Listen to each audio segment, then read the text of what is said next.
Now, Storm Watch 12 weather with meteorologist Josh Culbreath.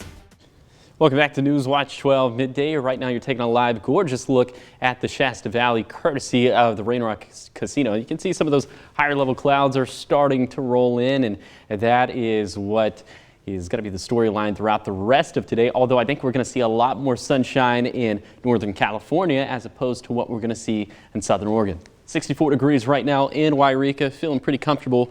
We're in the 50s and 60s to the east of the Cascades. We're also in the 50s and 60s for west side valleys and along the coast, so pretty uniform temperatures across the map.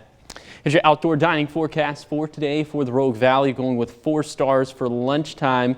Just because it will feel so comfortable out there. We will have that mixture of sun and clouds. And for dinner time, I'm not going to star off just because aesthetically it's not really going to be all that beautiful outside. It's going to be pretty cloudy, but it will feel pretty nice. We're going to be in the low 70s, which is right on par for what you'd expect for this time of the year. In fact, most of us inland are going to be in the 70s except for Crater Lake. Of course, it's always a little bit cooler there just because the elevation is so high. Even along the coast, we'll be in the mid to upper 60s, but the caveat with that is that winds will gust out of the northwest upwards of 40 miles per hour. So you'll likely need some sort of light jacket or windbreaker there along the coast. Things will be pretty breezy inland too, just less breezy, though. The winds will gust between 20 to 25 miles per hour, mainly coming out of the northwest, and that would be for the inland valleys. For the east side, the Cascades will miss out on the wind gusts for today.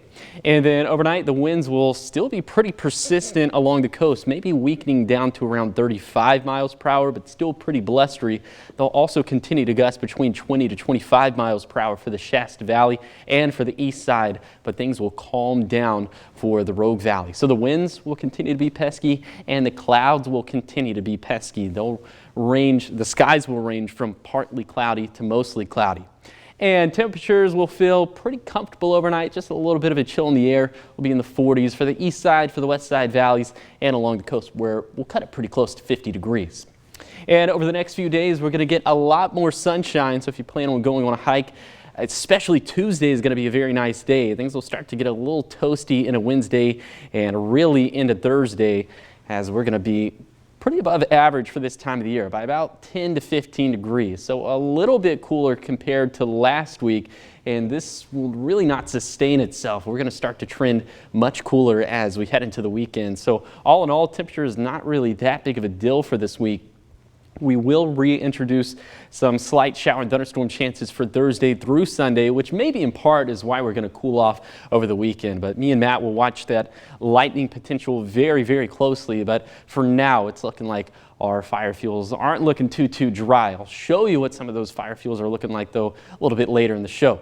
In the meantime, while we're warm and dry, pollen counts are up there. So if you're allergic to grasses, walnut, and or juniper, just take heed of this, and potentially I am, because I was sneezing like crazy yesterday. So have the Zyrtec, the Benadryl, the Allegra, all that ready to go. Here's that 7-day forecast for the coast.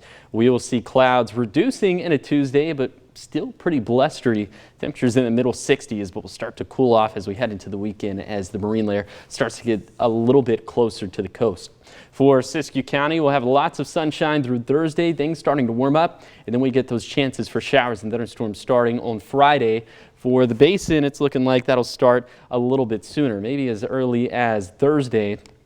But again, fuels not too concerning, so we're not too concerned about wildfire starts, but still we'll track that lightning potential very closely, including for the Cascades and Siskiyous. Lots of melting snow over the next 7 days, and then for the Rogue Valley, we'll feel spring-like for Monday and Tuesday, turning much more summer-like into Wednesday, but especially for Thursday.